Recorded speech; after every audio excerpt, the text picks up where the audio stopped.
So, we all heard the expression that cash is king, and I truly think it is. And I wanted to go into all the different ways why using cash for discretionary purchases could be the way to go, particularly if you're looking to cut back on your spending.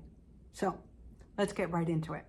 Number one, if you and I both went into the supermarket and I was holding cash and you were holding a credit card, chances are you'd spend at least 12 to 18% more than me. The use of a credit card typically lets a spender feel like they're not really spending as much money. And so what ends up happening is they typically spend a lot more when they're using a credit card. It just doesn't feel the same way as parting with cash. And so using cash when you can will always be the way to go. A lot of noise outside. Somebody's after somebody. Okay, so that's number one. You typically spend a lot less when you use cash than when you do a credit card. The next reason cash is king is with cash, you actually have a set limit on how much you can actually spend.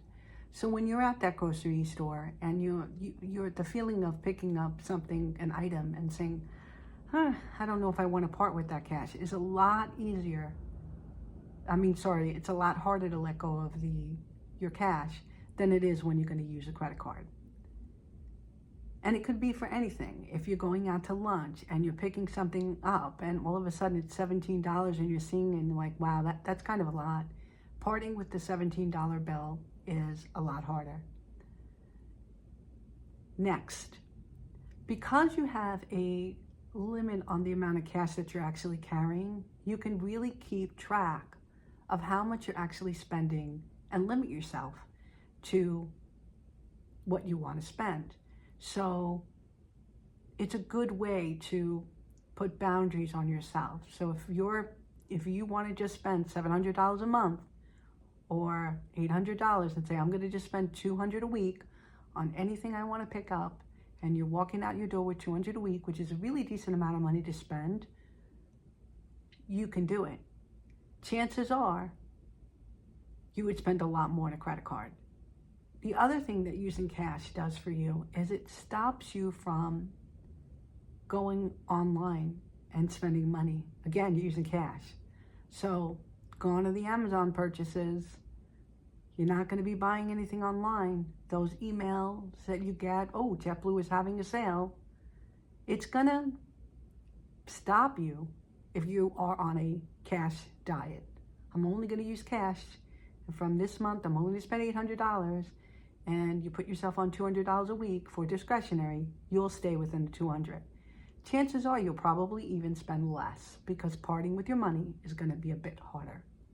So cash is definitely king. The other thing that using cash does for you is it makes you spend in the moment. There is no future payments on it. Typically when younger people really are spending on their credit cards, they're using a lot of afterpay, stretching it out into payments. You can't do that with cash. You're spending it in the here and now, and you're not spending future money. So yes, cash is king.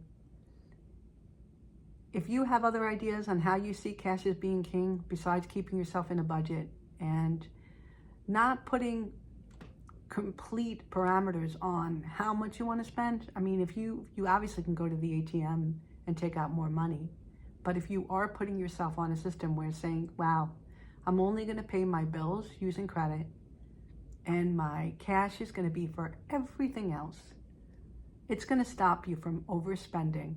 You're going to see you're going to stay within budget. Anyway, if you have any other thoughts on how you think cash is king, would love to read your comments, and I will catch you on the next one. Also not using a speaker today, so I don't know how the sound is going to sound, but